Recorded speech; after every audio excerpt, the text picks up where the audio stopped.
guys, welcome back to this channel Tamil Village Foods. நீங்கள் இன்னும் இந்த சேனலை சப்ஸ்கிரைப் பண்ணலை அப்படின்னா மறக்காமல் சப்ஸ்கிரைப் பண்ணிக்கோங்க. இதே மாதிரியான வீடியோக்களை அப்போ தான் நீங்கள் பார்க்க முடியும், உங்களுக்கு நோட்டிஃபிகேஷனில் காமிக்கும், நீங்கள் மிஸ் பண்ணாமல் இருக்க முடியும்.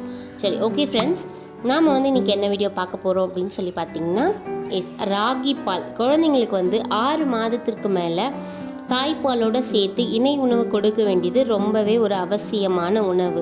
குழந்தைங்க வளரும்போது அவங்களுக்கு தேவையான அந்த சத்துக்கள் தாய்ப்பாலிருந்து மட்டும் போதுமானதாக இருக்காது. அதனால் தாய்ப்பாலோடு சேர்த்து நாம் இந்த உணவுகளை கொடுக்க வேண்டியது அவசியம். இதுக்கு காம்ப்ளிமெண்ட்ரி ஃபுட்டுன்னு சொல்லுவாங்க, அதாவது இணை உணவு.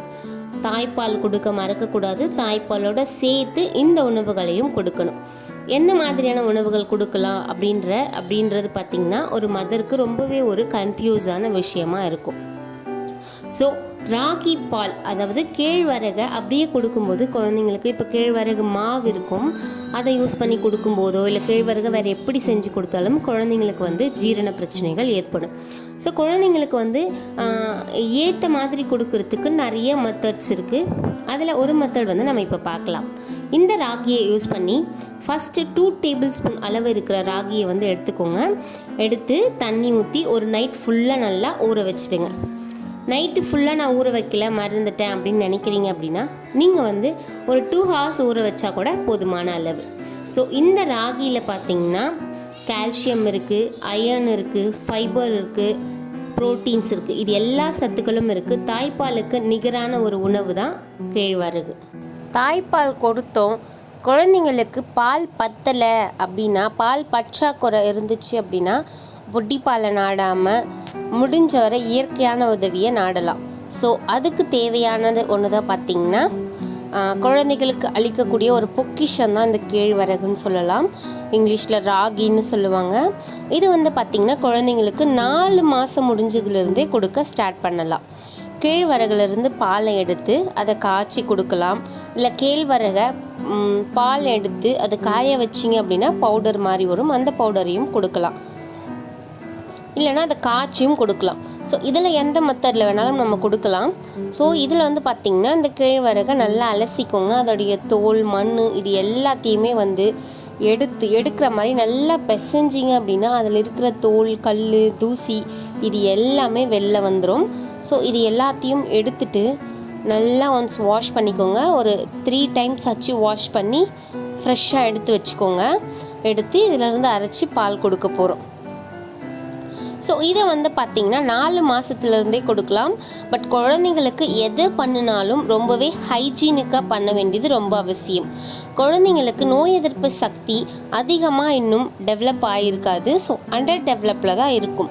அதனால குழந்தைங்களுக்கு நாம் ரொம்ப ஹைஜீன் இல்லாமல் எந்த விஷயத்தை பண்ணாலும் சீக்கிரமாக பார்த்திங்கன்னா அட்டாக் ஆகிறதுக்கான சான்சஸ் ரொம்பவே அதிகமாக இருக்குது.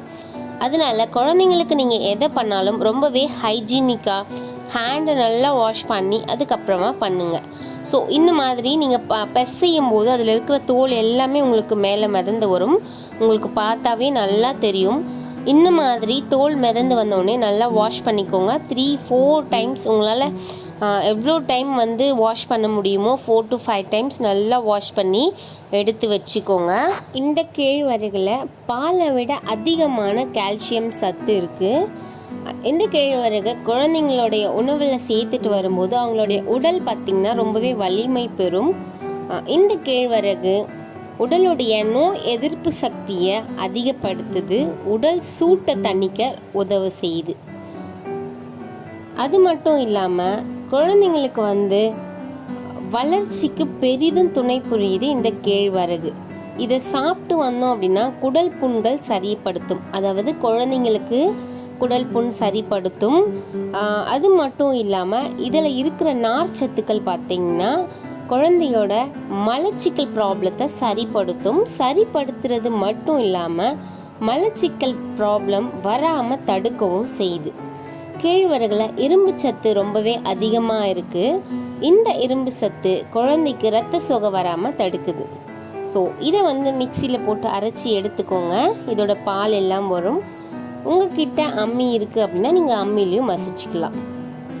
ஸோ மிக்சியில் போட்டு நல்லா கிரைண்ட் பண்ணிவிட்டு இது ஃபில்டர் பண்ணி நம்ம எடுத்துக்க போகிறோம்.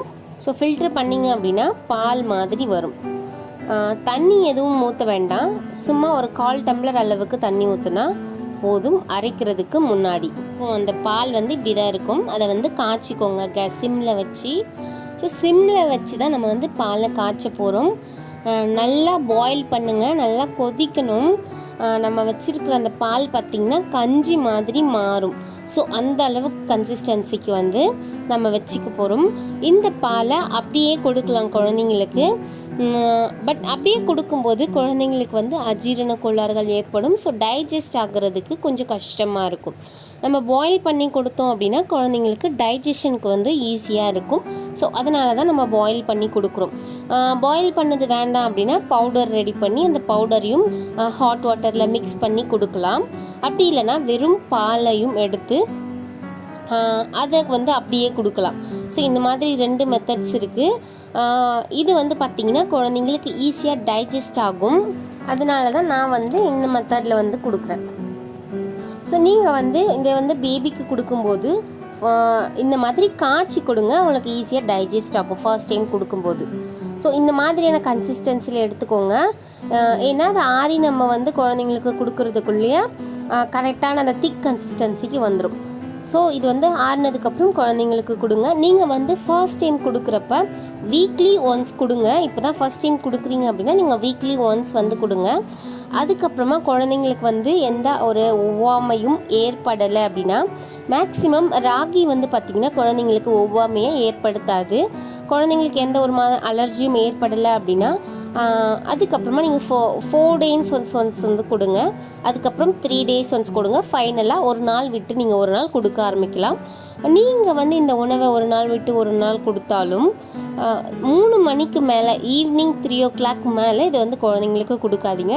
இதை வந்து பார்த்திங்கன்னா காலையில் மதியம் கொடுக்கலாம். 3 மணிக்கு மேலே வந்து வேண்டாம். குழந்தைங்களுக்கு வந்து டைஜஷன் வந்து ப்ராப்ளம் வரும், கான்ஸ்டிபேஷன் ப்ராப்ளமும் வரும். அதனால நீங்கள் வந்து ஒரு 3 o'clock வந்து இந்த ஃபுட்டை வந்து கொடுத்துருங்க. ஸோ குழந்தைங்களுக்கு வந்து வெயிட் கெயின் பண்ணுறதுக்கும் சரி, ஒரு ஹெல்த்தியான ஃபுட்டுக்கும் சரி இது ரொம்பவே யூஸ்ஃபுல்லாக இருக்கும். இந்த வீடியோ உங்களுக்கு பிடிச்சிருந்தா நம்ம இந்த வீடியோக்கு ஒரு லைக் போடுங்க. சேனலை சப்ஸ்கிரைப் பண்ணி பக்கத்தில் இருக்கிற பெல் ஐக்கானை கிளிக் பண்ணிக்கோங்க.